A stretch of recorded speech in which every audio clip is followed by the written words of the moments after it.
Thierry Esquèche. Nous sommes à Saint-Étienne-du-Mont, dont je suis pour l'instant un des organistes titulaires, nouvellement nommé à la cathédrale Notre-Dame de Paris. Je vais procéder au réveil de l'orgue avec mes 3 collègues. On va répondre aux invocations de l'archevêque de Paris, qui va dire « Orgue, éveille-toi » par une sorte de verset commentant ce qui vient d'être dit.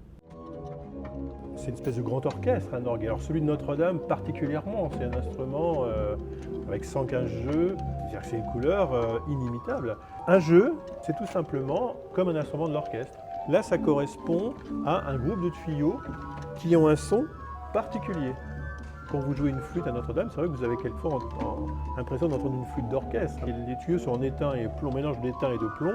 On pouvait imaginer que une partie du plomb ou de l'étain aurait pu fondre, ce qui n'a pas été le cas. Ils étaient de poussière, de sueur, de tout ce qu'on veut.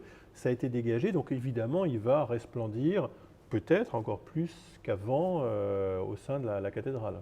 Je m'efforcerai de faire entendre cette puissance de l'instrument et ce côté, ces trompettes en fait, un peu des trompettes de l'Apocalypse. Ça pourra donner...